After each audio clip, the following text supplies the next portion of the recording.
दोस्तों, भूगोल में भौतिक संरचना का अध्ययन कर रहे हैं।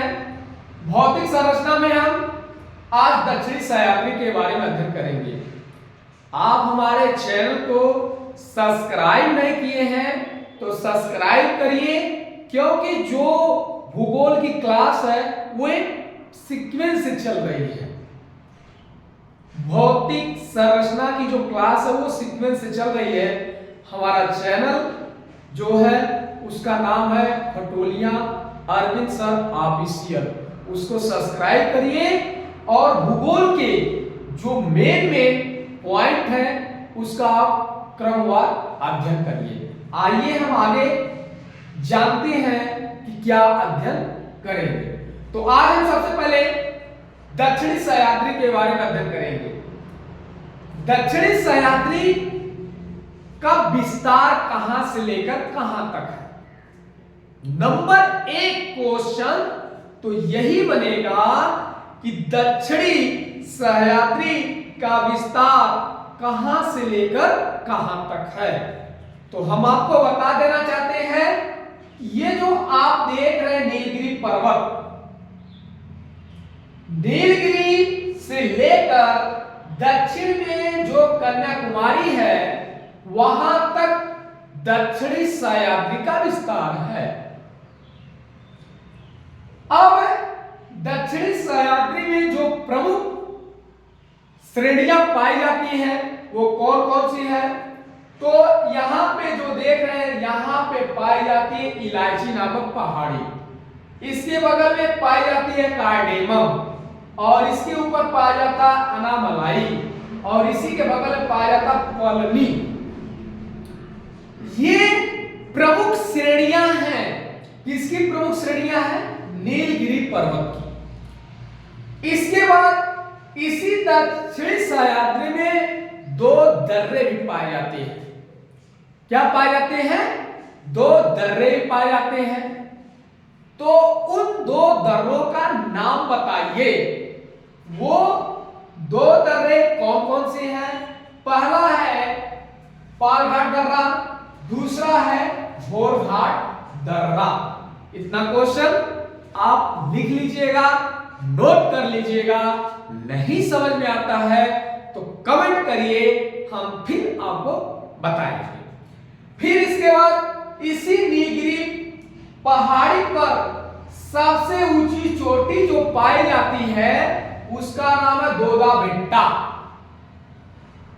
क्वेश्चन तो यह पूछा जाता है कि दोदा बेट्टा सबसे ऊंची चोटी है तो किस पर्वत पर पाई जाती है, किस पहाड़ी पर पाई जाती है। तो दोदा बेट्टा सबसे ऊंची चोटी है। यह कहां पाई जाती है? पश्चिमी घाट के नीलगिरी पहाड़ी पर पाई जाती है। तो दोदा बेट्टा पूर्वी घाट की सबसे ऊंची चोटी है कि पश्चिमी घाट की सबसे ऊंची चोटी है? तो दोदा बेट्टा पश्चिमी घाट की सबसे ऊंची चोटी है। इसके बाद यही नीलगिरी पर्वत है जो 3 राज्यों को जोड़ने का कार्य करती है। वो कौन कौन से राज्य हैं?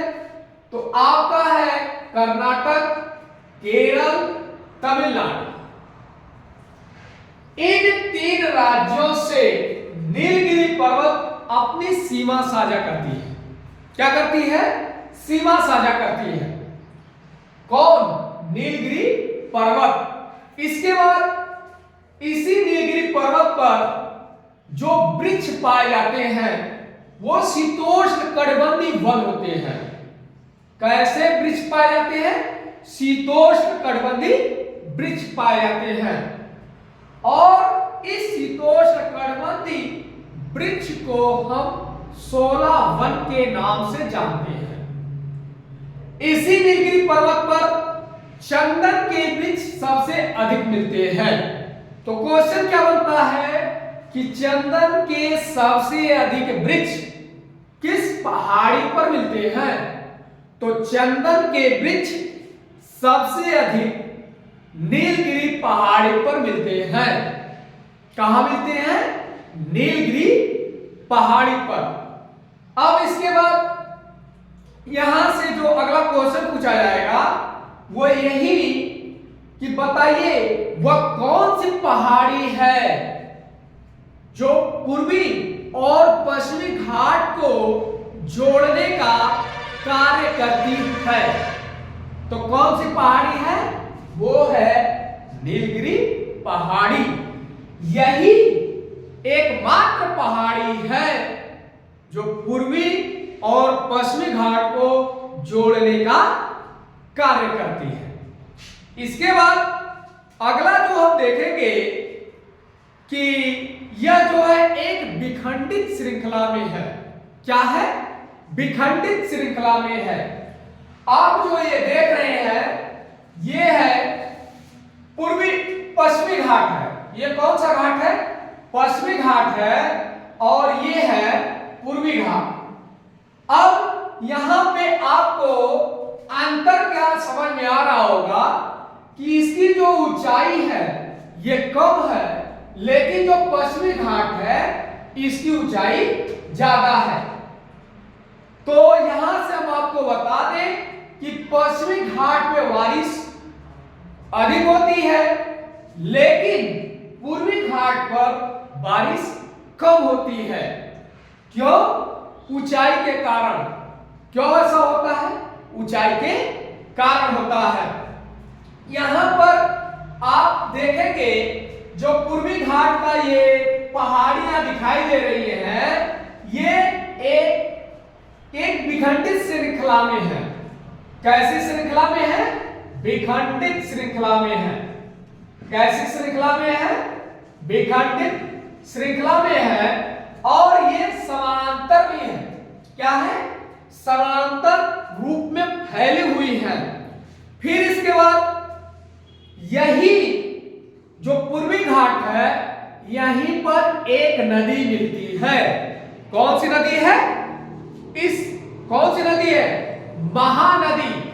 तो क्वेश्चन पूछा जाता है कि पूर्वी घाट का विस्तार कहां से लेकर कहां तक है?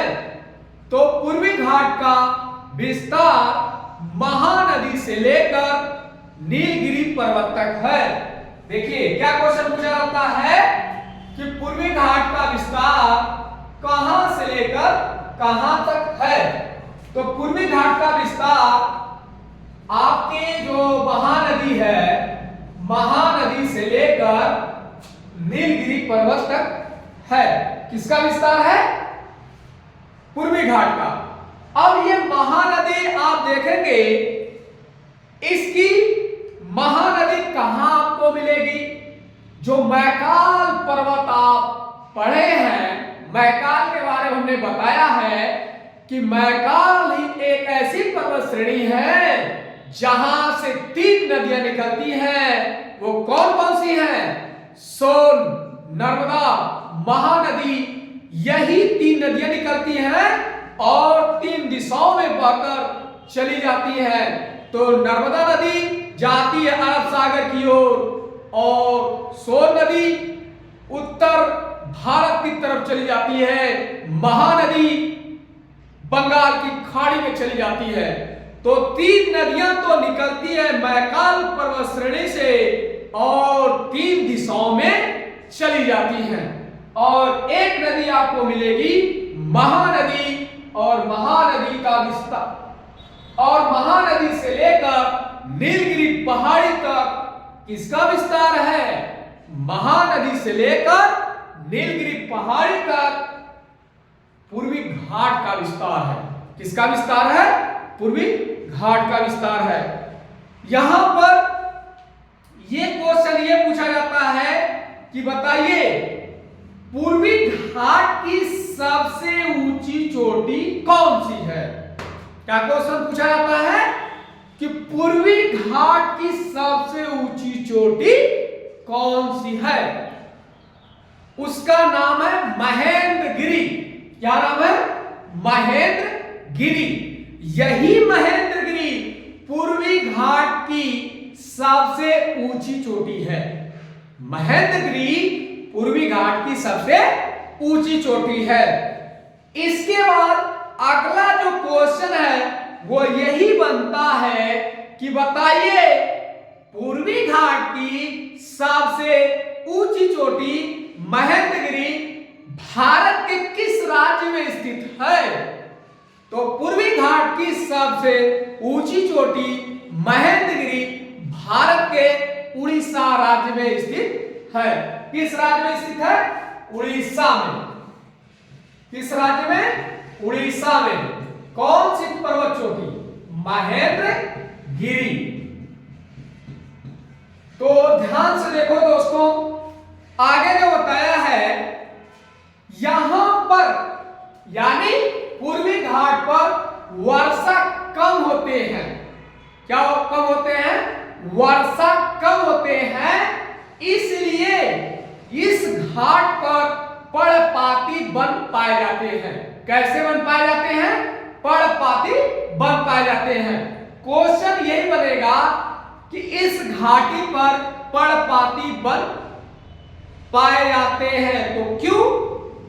क्योंकि पूर्वी घाट पर वर्षा कम होती है और वर्षा कम होने के कारण पर्णपाती वन पाए जाते हैं। इसके बाद यहीं पर जो है आपकी प्रमुख पहाड़ियां पाई जाती हैं जिनका नाम है पालकोंडा, वेलिकोंडा, नलमलाई, सेवराज एवं जवादी। तो एक चीज हम आपसे फिर कहेंगे, यदि आपको क्लास अच्छी लगती है, आप आना चाहते हैं तो आप हमारे चैनल को सब्सक्राइब करें। आपको भूगोल की क्लास एक सीक्वेंस में ही मिलेगी और जो कंपटीशन के लिए काफी मददगार सिद्ध होगा। Thank you.